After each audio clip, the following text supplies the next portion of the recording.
இந்த 96ல் வந்துட்டு ஏதோ நான் வந்து அரசியல் பற்றியோ அதை பற்றியோ எனக்கு ஒன்றுமே தெரியாது. நான் வந்து எது இருக்கோ எது தோணுதோ அதை வந்து நான் சொல்லக்கூடியவன். அந்த காலத்தில் நான் வந்து அது சொன்னது வந்து தீ மாதிரி அது பற்றிக்கிட்டு அதுக்கு வந்து அது கம்ப்ளீட்லி வந்து அப்போ நடந்த விஷயத்தில் ஒரு மாற்றத்தை கொண்டு வரணும்னு சொல்லி ஒரு சூழ்நிலை உருவாகி அந்த சூழ்நிலையில் வந்துட்டு எனக்கு பிரைம் மினிஸ்டர் வரைக்கும் நீங்கள் ஏதாவது வந்து இதுக்கு ஒரு முடிவு செஞ்சால் ஒரு ஹெல்ப் இதுக்கு ஆதரவு கொடுத்தீங்கன்னா சுகமாக நடக்கும் அப்படின்னு சொல்லும்போது எனக்கு வந்து இது சரிப்பட்டு வராதுங்க, நான் வேண்டாம் அப்படின்னு சொல்லிட்டு நான் பார்த்தேன். இல்லை நான் ஏதோ எங்கேயோ வெளியில் வந்து நானே ரெடியாக இல்லை மற்றவங்கள நான் வந்து இது பண்ணக்கூடாது அப்படின்னு சொல்லிட்டு என் பேரோ என் ஃபோட்டோவோ யாருமே பயன்படுத்திக்க கூடாது அப்படின்னு சொல்லிட்டு நான் அமெரிக்கா போயிட்டேன். நான் அமெரிக்கா இங்கே போன பிறகு இங்கே நான் நினைச்சது வேற, நடந்தது வேற. அப்போ என்ன ஆச்சுன்னு சொன்னால் பேரெல்லாம் சொல்லக்கூடாது. இந்தியாவில் இருக்க மிக மிக மிக பெரிய அரசியல் தலைவர்கள் இங்கிருந்து சரி டெல்லியிருந்து சரி நிறைய பேர் எனக்கு ஃபோன் பண்ணி சொன்னாங்க, இல்லை நீங்கள் வந்து அட்லீஸ்ட் வந்து உங்கள் ஆதரவை யாருக்கு சொல்லி நீங்கள் வர வேண்டிய அவசியம் இல்லை, நீங்கள் பிரச்சாரம் பண்ண வேண்டிய அவசியம் இல்லை, நீங்களுடைய ஆதரவை யாருக்கான்னு சொல்லி கரெக்டாக நீங்கள் கிளியர் பண்ணாதான் எந்த ஒரு கன்ஃபியூஷன் இல்லாமல் ஒரு நல்ல ஒரு அரசு இங்கே அமையும் அந்த சூழ்நிலை. இது வந்து நீங்கள் பண்ணலன்னு சொன்னால் நீங்கள் கோழை ஆகிடுவீங்க. நான் கோழை செத்தாத சாகிறேன், பிச்சை எடுத்துக்கூட சாகிறேன், பிச்சை எடுத்துக்கூட வாழ்றத வழிய கோழையா நான் என்னைக்குமே சாகிறேன்.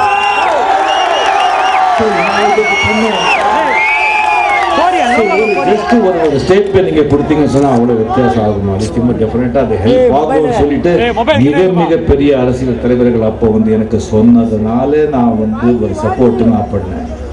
அது நான் செஞ்சு அதுக்கப்புறம் ஒரு 5 வருஷம்தான்.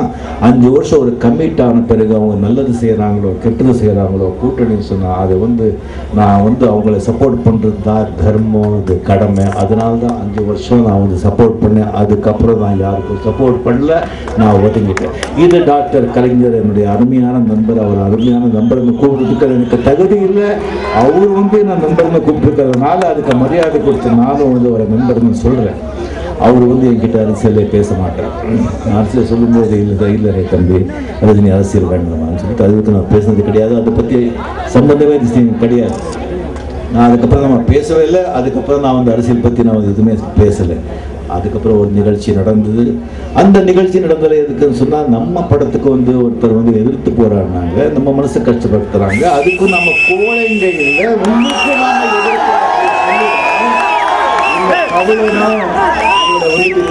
தள்ளணும் அப்படிங்கிறதுக்காக எதிர்ப்பு தெரிவிக்கிறோம் அப்படின்னு சொல்லி அதுக்காக பண்ணுமே ஒழிய வேற எதுக்காக இல்லை. இன்னொன்று அவங்க சொன்ன பாயிண்ட் அவ்வளோ முக்கியமாக நல்லதாக இருந்தது.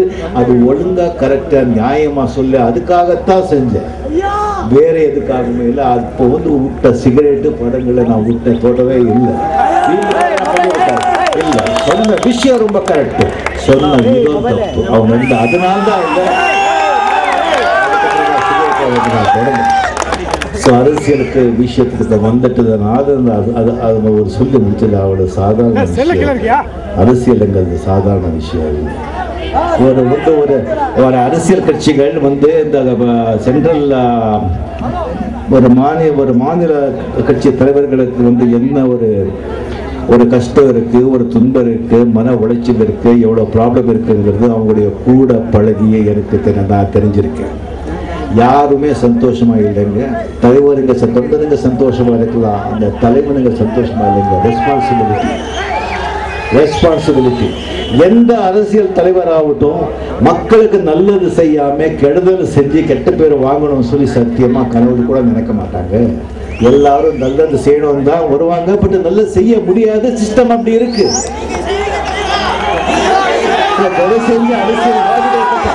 அரசியல்வாதிகளை சொல்லாதீங்க.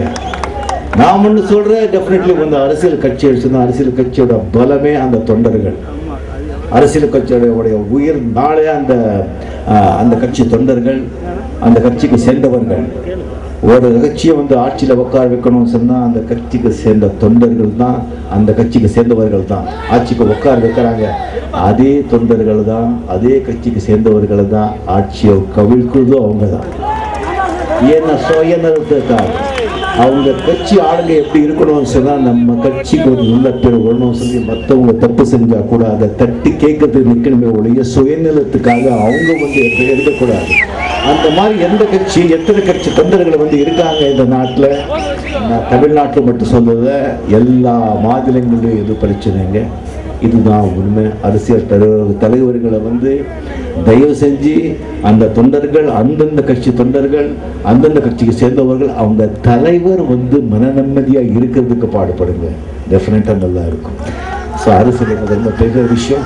இப்போ நெக்ஸ்ட் இதுக்கு மேலே